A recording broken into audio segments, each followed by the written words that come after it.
Hello పిల్లలు, welcome to my YouTube channel kids tutorials. Tenali రామకృష్ణుడి కథలు. వింత పరిష్కారం. శ్రీకృష్ణదేవరాయలు 500 ఏళ్ల క్రితం మన దక్షిణ భారతాన్ని పరిపాలించిన చక్రవర్తి. ఈయన యుద్ధాలలో ఎంత నిపుణుడో కావ్య రచనలో అంత నేర్పరి. ఈయనకు సాహితీ సమారాంగణ చక్రవర్తి అనే బిరుదు ఉండేది. అముక్త మల్యద రాయలు రచించిన గొప్ప కావ్యం. రాయల దగ్గర 8 మంది గొప్ప కవులుండేవారు. వారిని అష్టదిగ్గజాలు అని పిలిచేవారు.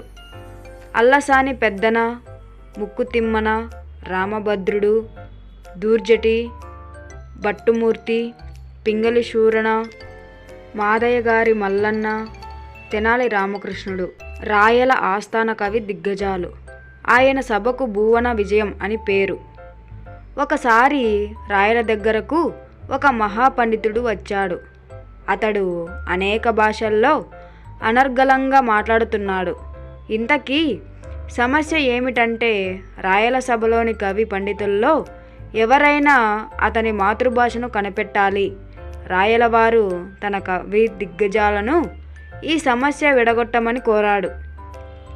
మొదట ఆంధ్ర కవితా పితామహుడని పేరు పొందిన పెద్ద కవి లేచి తనకు వచ్చిన భాషలలో అతనితో సంభాషించి వాదించి కూడా అతని భాష తెలుసుకోలేకపోయాడు. తరువాత 6 అంతే. చివరికి తెనాలి రామకృష్ణుని వంతు వచ్చింది. ధారాళంగా భాషలన్నీ వల్లే వేస్తున్న ఆ పండితుని దగ్గరకు వెళ్ళాడు. ఎంతో సేపు అతనికి ఎదురుగా నిలబడి ఏమీ అడగలేకపోయాడు. ఓటమి తప్పదని రాయలు భావించాడు. ఆ ఉద్దండ పండితుడు కూడా ఉప్పొంగిపోతున్నాడు. ఇంతలో అకస్మాత్తుగా తెనాలి కవి ఆ పండితుడిని కాలును గట్టిగా తొక్కాడు. ఆ బాధ భరించలేక పండితుడు అమ్మా అన్నాడు. అంతే. నీ మాతృభాష తెలుగు పండితోత్తమా అని తేల్చేశాడు తెనాలి రామకృష్ణుడు. పండితుడు ఒప్పుకోక తప్పలేదు. రాయల ఆనందానికి అంతులేదు. శబాష్ వికట కవి అని రామకృష్ణుని మెచ్చుకొని బహుమానంగా సువర్ణహారం ఇచ్చాడు. మాతృభాష గొప్పతనం అదే. ఆనందంలో కానీ విషాదంలో కానీ మన నోటి నుండి వెలువడేది మన మాతృభాషే. కన్న తల్లిలా, మాతృభూమిలా మాతృభాష మధురమైనది, మరుపురానిది. Thanks for watching the video.